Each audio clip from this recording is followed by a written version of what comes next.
Hey kids, it's the Piston Fly here, hope you're well. Out and about on another bike review on a glorious day. Today I'm riding the 2019 KTM 790 Adventure R. Stick around and stay tuned if you're interested in this motorcycle.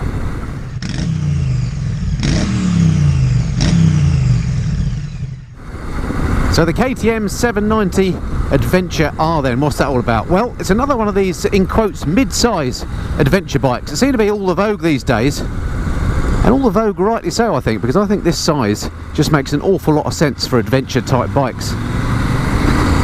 They've got plenty of go about them, but they're not so big and heavy that you would dare not ever take them off-road, which may be the case if you have a really big and expensive 1200 plus cc model. So this bike then, much anticipated from KTM, based on the engine in the 790 Duke bike, which I rode a while back and really enjoyed. And like so many manufacturers, KTM are taking their engines and absolutely making the most out of them, you know, using them in as many bike types as possible. So this particular unit has found its way into the Adventure, or the mid-size Adventure I should say. And they brought out two versions of the bike. This one, as I say, which is the Adventure R, and the standard Adventure. This is about 900 quid more expensive than the standard bike, and for that you get a few differences. You get things like an extra riding mode. This one has a very clever riding mode that allows you to actually set the traction control. I don't know what's this fella doing. Anyway, yeah, so you can actually set the traction control to the amount of slip that you want. So very clever if you're an off-road god, probably more than I actually need. The bike has a slightly different seat. It's got an all-in-one seat, a one-piecer, which is quite high compared to the standard bike that's got a two-piece seat. And it's got a different screen. This has got the little shorty screen, which I understand is there because when you're off-road or standing up and you want to move around on the bike, it makes it easier for that. I'm yet to be convinced, to be honest, on that one. And also, this one, the other main and most significant difference probably, is this one actually has adjustable suspension as well. I don't know if you can see the adjusters on the top of the forks there, but we'll have a look at those when we do the walk around in a minute. So those are the main differences between the bikes. Other than that, they're pretty much identical, and all the parts are interchangeable between the two. So if you do want the other seat, you can have it. If you do want the other windscreen, you can have it. Where's he going? Thank you. So what are the things you notice when you first jump on? Well, first thing I notice normally when I jump on a bike is its riding position. And this one has a beautiful riding position, very, very comfortable. As I say, it's quite a tall bike, 880mm is the seat height on the Adventure R. And the plus side of that means that you've got a very nice riding position in terms of your legs. You're not all hunched up in a sporty position. Your legs are almost at 90 degrees. They're slightly acute actually, but nowhere near a sporty position, as I say. Arms are nice and wide on these handlebars, and these handlebars are super adjustable as well. I think they've got something like 5 different positions you can set them at yourself, so you can get them set exactly right for you. And yeah, it's a very comfortable riding position. You could certainly ride all day on this and have no fatigue whatsoever. The next thing that strikes you when you jump on this is just how light and agile the handling is. They've done some very clever stuff with the fuel tank and so on, and the engine, to keep the weight nice and low. Again, I'll show you that when we do the walk around, but the result of that is the centre of gravity is low. That means the bike feels a lot lighter than it actually is. There's an opportunity to overtake here. Yes, there is.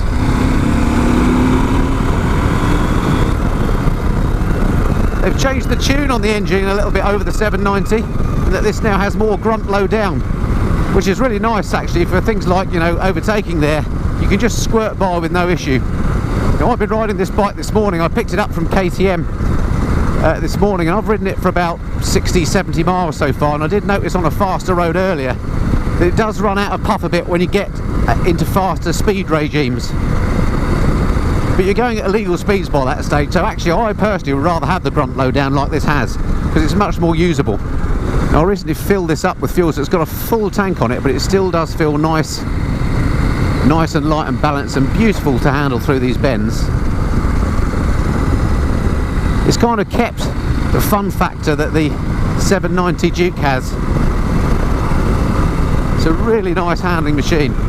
The R has the quick shifter up and down, and that works really nicely on this bike. The engine itself, being a big old twin, really is lovely and smooth. It's got 2 counterbalancing shafts in the engine, and the boffins at KTM have made the engine lovely and smooth as a result. Yeah, it is a lovely handling piece of kit. when you do need to use the clutch, not that I do now, but I am, just to try it out, it's all works nicely, but it's quite a wide, oops, let's get the right gear, it's quite a wide old span to get to the clutch, or get the clutch to bite, and looking at the lever, it's not adjustable. Not a big deal, but I just mentioned that. The mirrors on here give you an excellent view behind, but look absolutely horrible in my mind. These are what I call Mickey Mouse mirrors. They remind me of Mickey Mouse's ears. I would definitely change those for some aftermarket parts. But they work fine. Even coming down the box at low gears at low speed like that, the quick shifter works well. This makes a change. I'm stuck behind a white truck, not a white van. Gives me a chance actually to show you how tall this bike is. Look where my feet are. This on the left here, he's not going to come back, is he? No. I'm right on tippy toe. And if I put my right foot down, you'll see I'm on tippy toe there as well. Hope you can see that. So yeah, I'm 5'8" with a 32-inch leg. And this bike is right on the maximum of what I feel comfortable riding, in that I am on my tippy toes. But again, because of that low centre of gravity, and the way it holds its weight low down, it doesn't feel ponderous like some bikes of this type. I don't feel like I'm going to drop it. I'd hope that's not famous last words or anything, but some bikes that have got a bit more weight up top, when you come to a stop at a junction, you just feel unstable and like you could drop it at any time. I don't get that feeling with this bike. So the fact that it's got the really tall seat and I'm on my tippy toes isn't a big deal. But let's hope this truck isn't going right up here. The reason I turned up this road is because I like this next little section, is really nice. Please go straight on or left. Where's he going? He's going straight on, brilliant. Right, I'm going right though because I love this little bit. A few bluebells coming out over there, looking beautiful now. What a lovely day to ride. It's only a short section of road this, but I absolutely love it. Lovely view and a great road down here with some lovely twisty bits. Oh, how glorious is this? And this road is normally pretty bumpy, but on this bike the suspension just eats it up. It's got pretty fancy suspension on here, fully adjustable as I mentioned, and it feels lovely. Not too hard and not too soft. Makes the handling beautiful. Sadly all too short-lived, that little bit of road. Right, I'm going to turn down here, and if the lay-by's free I'll pull over and I'll show you around the bike and talk you through the spec in the usual way. Nice low note to the engine on this. This one's got the Acra can fitted, and I have to say it's a little bit quieter than I would expect. I don't know what the stock pipe is like, but the Acra isn't very loud. I'd like that a little bit louder. Oh, actually there is a car parked in there. A couple of cars and a few trucks. Let's find somewhere else to do the walk around. Wow, look at that rape in that field. Gorgeous time of year this. I'm recording this at the very start of May. My favourite time of year. Like its brother, the 790 Duke, the Adventure, or the 790 Adventure I should say, is eminently suited just to scratching, even though this bike is the more off-road oriented. It's got fitted with slightly, or sort of semi-knobbly tyres on it. This has got the Metzler Carews on it, which means you could do some off-roading on it. But they still feel pretty good on the road, I have to say. They're pretty confidence inspiring. They're not making any horrible whirring noises or anything like that. And they look cool as well. I won't do the walk around just in front of Checkers, I might get questions. Right, let's just pull over here. Show you around the bike. Kill the indicator. Neutral is really easy to find on this, which I like. And the stand, very easy to find and nice and chunky. Simple little things, but they make the difference to a bike, I think. Alright, here we go then. There we are, the KTM 790 Adventure R. I think for a KTM, this is a pretty handsome bike. I laugh like that because often I say that I don't find KTMs very good looking. But this one, actually, in the flesh, much better looking than it looks in pictures. And if you put the other taller screen, it looks even better. Well, that's another one of the differences between this, the R, and the standard bike, is this has a higher mudguard as well, just to give you a bit more clearance if you are going off-road. Alrighty, there we are. That's what she looks like. Let me get the spec out and the other camera. I'll walk you around and talk you through the details. Okay, here we go. It's always a pain to turn these cameras on with one finger. Anyway, here we go. So this is it, what the bike looks like. Let's start off with the engine. Here we go, and it's just tucked in there. This is the 79cc parallel twin. It's known as the LC8C. And as I say, it's got 2 balancer shafts in there for smoothness. And the other reason why you can't see it so well is because this big plastic bit here that's obscuring it is in fact the fuel tank. They've done this very clever thing. It looks a bit odd, but it does mean that the fuel is kept low down. That's what makes that centre of gravity so low, so that's a brilliant move, I think. Alrighty, the engine, as I say, puts out 94 horsepower, about 8,000 RPM, and torque-wise 88 newton meters of torque at 6,500 RPM. As I say, more low-end grunt than the 790 Duke, and it does feel quite a bit different to the 790 Duke when you ride her. The front wheel there, 21-incher, to give it some of its proper off-road credentials. It's also got a steering damper fitted. And the rear wheel, an 18-incher, and as I say, fitted with those Metzler Karoo 3 tyres. You can see the sort of knobbly pattern there, which makes it ideal for a bit of green laning or whatever. Maybe I'll give that a try at some point. Okay, brakes, let's go to the front. We've got these massive calipers on here and discs. These are 4-pot calipers on 320mm twin discs. On the rear we've got a 2-pot caliper on a 260mm disc. Quickly show you that as well, and these are all branded as KTM, and they seem to work really, really well. The suspension on the front, it's this massive forks on here. Of course they're WP forks, WP of course being owned by KTM. Upside down forks, they all are these days, aren't they? But these are 48mm diameter, absolute monsters. And let me show you, can you see the adjusters on the top here? That's one of the things that the R gets over the standard bike, but they are absolutely monster shocks on the front there. And then if we come around the back, have a look at the suspension there. On the rear it's got what they call WP PDS monoshock. If I can see it, there we go, it's tucked in there, you can see the spring, and you've got an adjuster there for preload, which you adjust with an Allen key.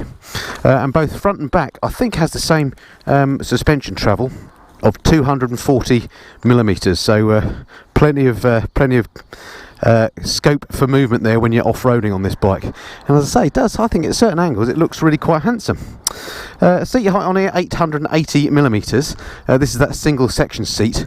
If you get the 2-section seat as an option, which comes off the standard bike, that's I think goes down to something like 830, or is 830mm standard, and is adjustable between about 810 and 850, so that's the way I would go for sure. The weight of the bike, 189 kilograms dry, or about 209 kilograms wet. So not super light, but certainly lighter than things like the Super Adventure, and it's also lighter than its main competitors, things like the Africa Twin, the Triumph Tiger 800 XCA, and I guess the other obvious competitor is the BMW F850 GS as well. It's lighter than all those. That tank on there, that low slung tank's got a capacity of 20 litres. Ugly but clever. Electronics wise, we've got the TFT display, which obviously is now off, but it's got the TFT there that we've seen on other KTMs. It's got rider modes, including the fancy off-road one on this one, as I say.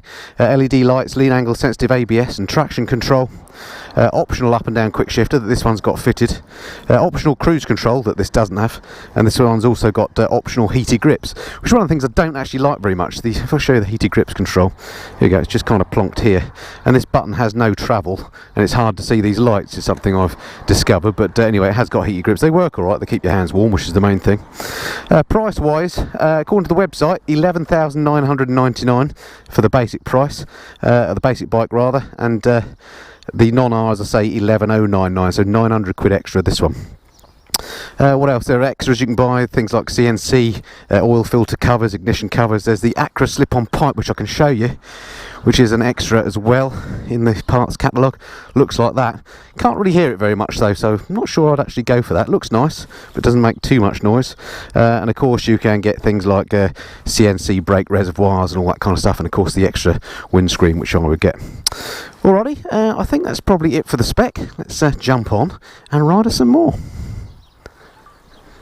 Right, yeah, it is a big old reach to get on her for a shorty like me. Oh, we've got a little 12-volt socket here as well, look. So you can plug in your cigarette lighter and charge stuff up, which is always handy on this type of bike. And here's the 5.5-inch TFT I talked about. I quite like the display on the KTMs. It's nice and clear and easy to understand, and it's very straightforward to flick through the various modes and settings as well. It's quite small though. Having said that, it is quite clear. I quite like it. It's probably my second favourite of the TFT screens. Blimey. Where'd he come from?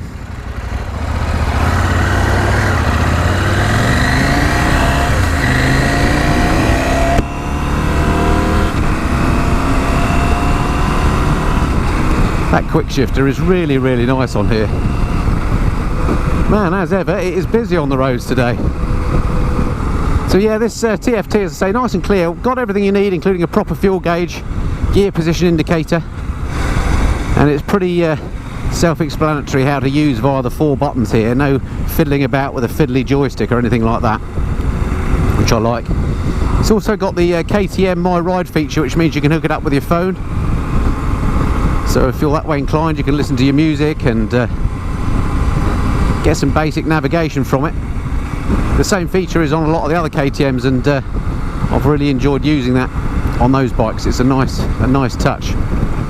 Right, just checking the mirrors, nothing behind me. Just going to give those brakes a try. Now, the front brake is really good. A little bit of fork dive when you apply it, but I guess that's to be expected. I'm of course used to riding my BMW with the funny front end telelever suspension, which doesn't dive when you brake, so it always feels a little bit odd to me. But it's not a terrible amount of diving on here. It's no worse than any other bike. Let's just try the rear brake. Actually, the rear brake's very good, which makes a change because so often rear brakes are a bit rubbish, but this one's pretty good. So this lot are all going where I'm not, which they are. Excellent.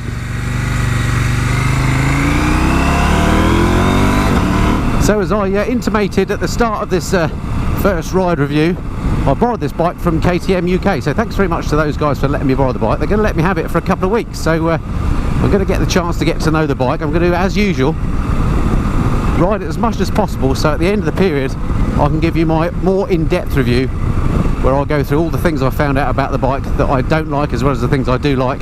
Go through things like the cost of ownership and so on.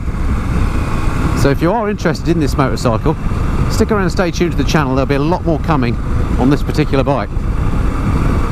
Okay, so as usual I find myself stuck behind a white van as well as some cars, but never mind. What I'm going to do is make my way through Wendover up here.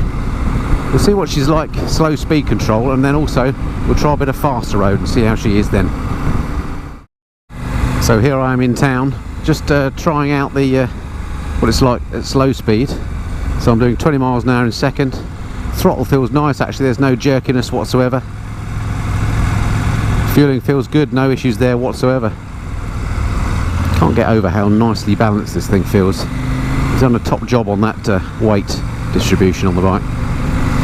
Alrighty, I'm going to head up here a bit further, and then I'm going to hit a slightly faster road and see how she is. Okay, so here we are on a faster road. And I have to say, I'm not finding the bike very pleasant at high speed. I've got plenty of wind protection low down, but up top, because of this small screen, I've got all the wind coming off, and it's very dirty airflow. It's very turbulent, and it's giving me a terrible vibration in my head. It might be down to the size of me, it might be down to the helmet I'm wearing, it might not do this for you. But for me, I've got some terrible vibration in my head, and if I had to ride like this for any length of time, I think I'd soon be getting a headache and be feeling very fatigued and quite queasy. I can't see much out the mirrors, they're very blurry at this speed, and my vision's not great either. So yeah, I think high speed riding best left to other bikes. You can do it, but it's not nice. One thing I do like about the 790 Adventure is the switch gear. It's very simple on here actually, for a bike that's actually pretty well laden with electronics, things like, you know, lean angle sensitive ABS and traction control, the riding modes, the various bits and pieces that you've got in the TFT like KTM My Ride and so on. It's actually all very simple to control via the switch gear, and the switch gear, with the exception, notable exception of the heated grips, where that button you can barely feel that you've pressed it at all, and it's very difficult to tell if you've got the grips turned on. There we go, they're on now. I don't know if you can see, I've turned that on the highest setting. There is a red light at the top and it's flashing to show it's warming up to temperature, but it's very, very difficult to see it. So with the exception of that one, the rest of the buttons operate very nicely. The indicators in particular have got a nice tactile feel, you know when you've got them on and off. They're not like, you know, those other buttons on some other bikes where you barely feel if you've touched them or not, with the exception of the heated grips, which is that button's rubbish, but the grips themselves work very nicely. So that's pretty much it for my first impressions review of the 2019 KTM 790 Adventure R. What's my basic summary? Well, a few takeaways just after this first day of riding it. Overall, it's a very nice bike. It feels lovely and light when you ride it. I love the low centre of gravity. That means it's a non-intimidating bike when you come to a halt. The engine is lovely and smooth, and it pulls like a train. But on the downside, it's a little bit too tall for me. The lack of wind protection with this small screen is shocking at high speeds, and also the seat is way too tall for me. I think if I were going to go for the 790 Adventure, I would go for the standard bike, not the R, because the fancy suspension that this has doesn't outweigh the practical things like the seat height and the windscreen on this. But yeah, nice bike, and I'm looking forward to riding it some more over the next few days and weeks and bringing you some more videos on this. Like I say, if you are interested in the bike, do stick around and stay tuned to the channel, because I will be bringing you a lot more, including, I hope, the opportunity to ride the bike a little bit off-road and just see how she handles on a bit of light green laning. So that's something to look forward to, if I dare do it. You know what, I hope you've found that review of interest. Thank you for watching the video all the way to the end. If this is the first time you've seen one of my videos, I don't just do reviews here on the Messenger Flyer, but I do things like bike news, I do bits and pieces in the garage, I do trips and tours, basically anything and everything to do with motorcycles. I try and cover it here on the Messenger Flyer. It'd be fantastic to have you along. If you hit that subscribe button, you may get notified of future videos, and it'd be really good to talk to you again soon. Alright, until then, for now, that's it, and I look forward to speaking to you in the near future. Until then, this has been the Messenger Flyer. Cheerio.